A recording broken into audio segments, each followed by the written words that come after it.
Oi pessoal, eu sou a Nath Anselmo, você tá no canal Au Pair. Eu sou au pair aqui na Itália e já fui lá no Canadá há uns anos atrás. E hoje eu vou contar pra vocês como que você pode ser au pair no Canadá e se existe esse programa por lá. Vamos lá?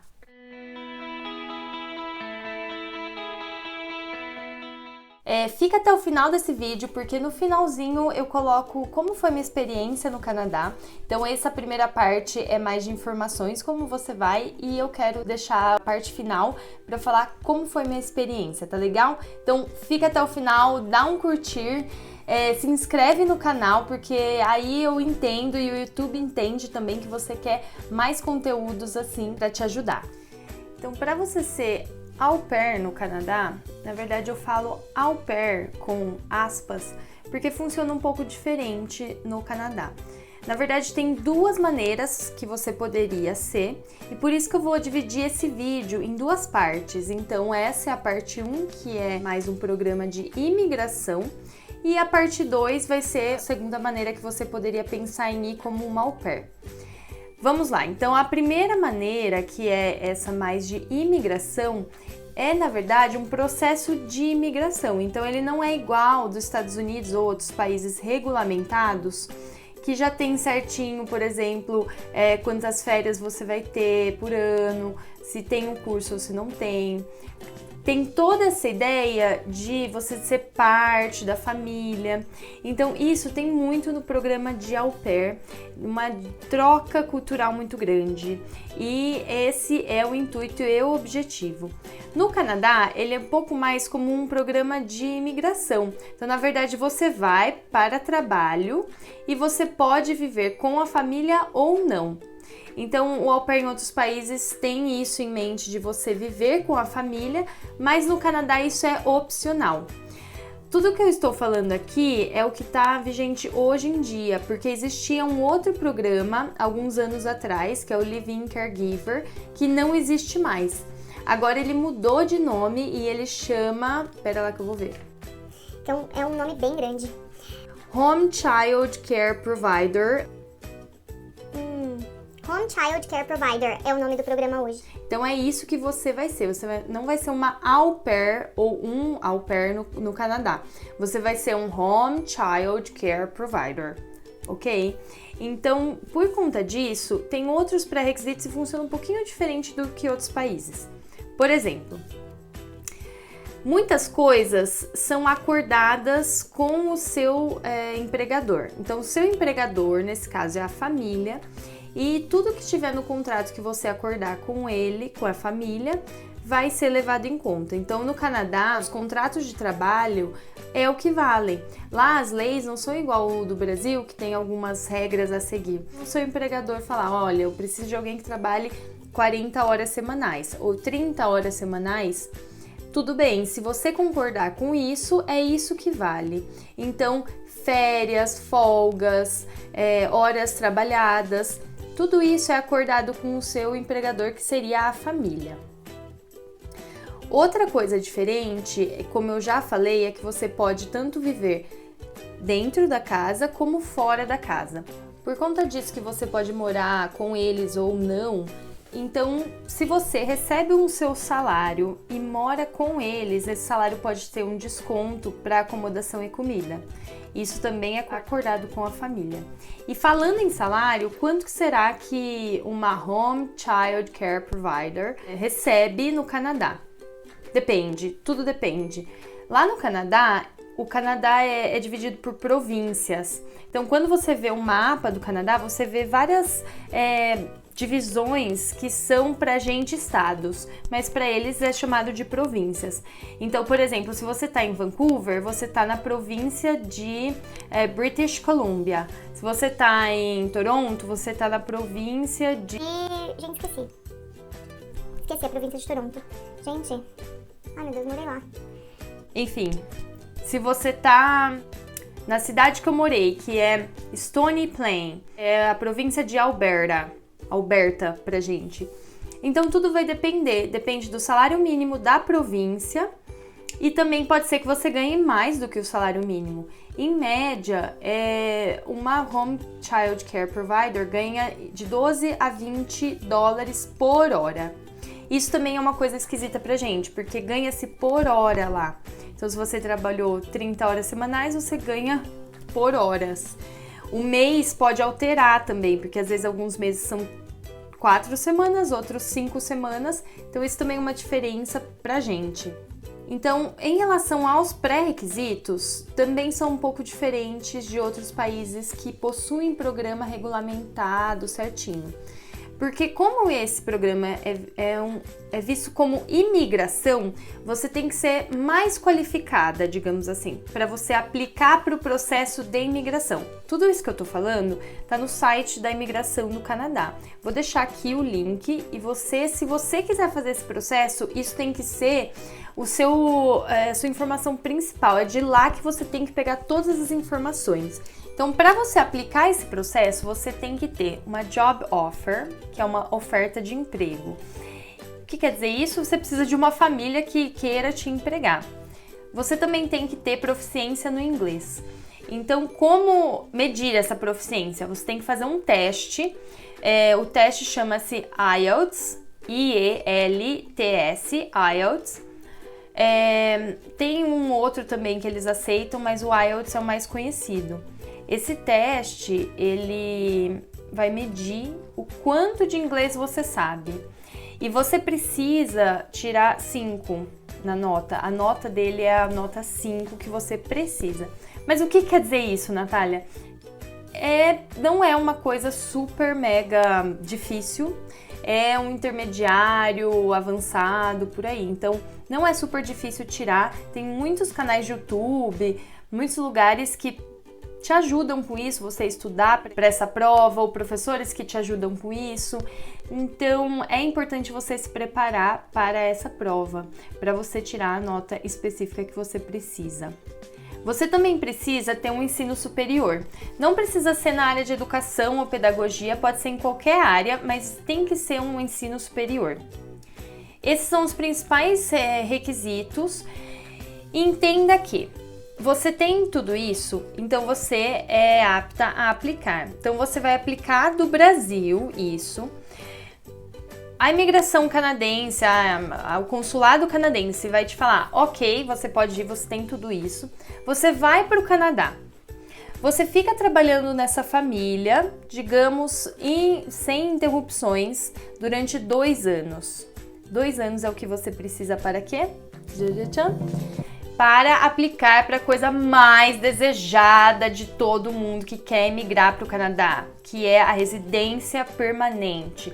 Quando você tem a residência permanente, isso quer dizer que é um passo, quase um passo ali para você ser um canadense.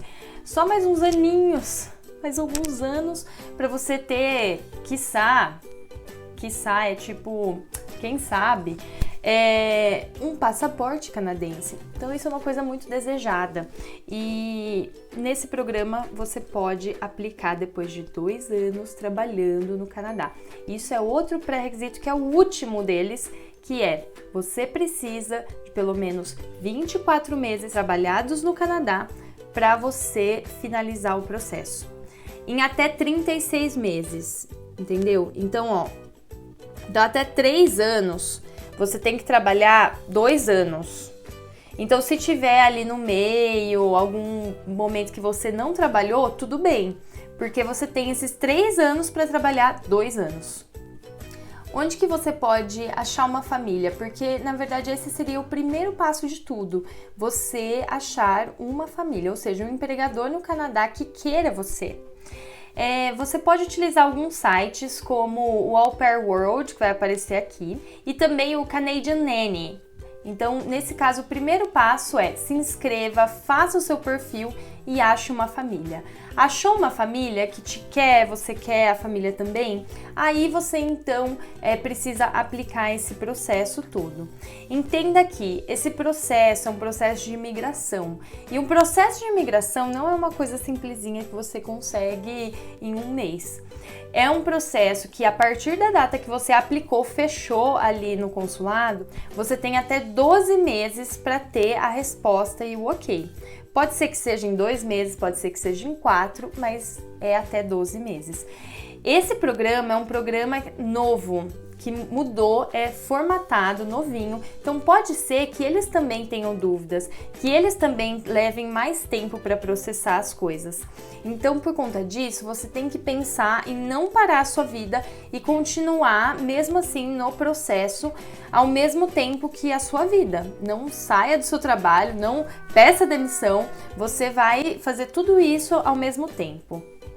Isso pode levar algum tempo, até você achar família, até você aplicar o processo, então isso pode levar bastante tempo. Mas não desista, porque se você conseguir, você vai ter uma chance maravilhosa na sua vida, que vai ser ir para o Canadá e ainda conseguir a residência permanente depois de 2 anos, ok?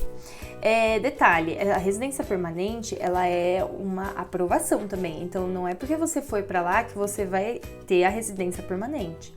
Mas se você conseguir, tem até alguns benefícios que você vai ter. Por exemplo, você pode pagar menos num curso, numa universidade lá, porque tem preços para alunos internacionais e preços para alunos com permanência com residência permanente ou canadenses. Eu também queria falar um pouco da minha experiência, como foi lá. Então, eu, na verdade, me encantei pelo Canadá. Foi o primeiro país que eu fui e eu fiquei encantadíssima, como as pessoas são educadas, super amigáveis, te recebem muito bem. Se atente que eu fiquei no interior. A cidade chamava-se Stony Plain, ela fica perto de Edmonton, que é do ladinho das Rock Mountains, então fica na província de Alberta. Eu morava numa cidade super pitititica. Eu cuidava de 2 crianças, um de 4 e uma de 6 anos. Faz anos isso, o programa era diferente, então muitas coisas eu não me recordo, mas o que eu me recordo muito é que eu falo com eles até hoje e que eu trabalhava o dia inteiro com eles, então eu ficava desde as 8 da manhã até mais ou menos 4, 5 da tarde. E a de 6 anos ia para a escola e o de 4 anos não. Lá, você só vai para a escola quando você tem 4 anos e pouco, 5 anos. E mesmo assim, eles começam a ir 3 vezes na semana só, que é para se acostumar a ir à escola. E só depois que eles vão todos os dias. Então isso é também uma coisa diferente de lá. Então eu tinha um carro só pra mim, porque lá é feito pra carros e não pra pedestres. Então é importante você ter algum meio de locomoção. Eu tinha um carro só pra mim, que era lindo, maravilhoso, que eu amava, que era um carro super antigo, de 94, mas ele era meu companheiro de todas as horas e eu queria levar pra casa, porque ele era muito fofo, eu amava. Lá eu tive os momentos maravilhosos e também tive momentos super difíceis. Então é normal, no programa acontece isso, não são todos os dias que são belos e lindos e surpreendentes, né? Isso é normal. Também tive muita dificuldade com a língua, foi algo difícil no começo, você lidar com as crianças no começo, mas eu amava tudo aquilo e até hoje eu falo pra maior, que agora ela tá com 10, 11 anos, eu falo pra ela que quando ela fizer 16 ela vai pro Brasil e a gente vai numa festa juntos. Até hoje a gente se fala e agora ela tá no Instagram e eu fico super assustada que ela tá gigante. E por último, algo que eu sentia muito deles é que eles são pessoas muito corretas. Então, corretas no trânsito, corretas com leis, corretas com tudo. Então, se aquela estrada ela é 80 km por hora, não importa se tem alguém fiscalizando ou não, tem um radar ou não, a pessoa vai a 80 km por hora. Então, eles são muito corretos com isso no Canadá. Eu escutava please, I'm sorry, excuse me. Eu brinco que de 10 palavras, 11 era I'm sorry. porque eles são tão educados que às vezes você tá no supermercado olhando algum produto na estante, alguém passa na sua frente, eles falam I'm sorry. Então a educação deles é assim indiscutível. Isso é muito canadense e também ser correto. Os americanos zoam bastante os canadenses por causa de algumas coisas na pronúncia e também porque todas as frases parecem que terminam com A. Por exemplo, you're nice, hey. É como se fosse o nosso hey, mas nos canadenses eles colocam EH. Então, you're nice, hey. Funny, hey. Então, tinha muito disso, dessa zoação nos canadenses. É isso, então. Eu espero que vocês tenham gostado. Eu vou falar mais nesse canal sobre a minha experiência no Canadá, sobre outros aspectos, mas por enquanto é isso. Você pode comentar aqui ou no canal Au Pair no Instagram e eu vejo vocês no próximo vídeo, que vai ser também sobre o Canadá, só outra maneira de ir.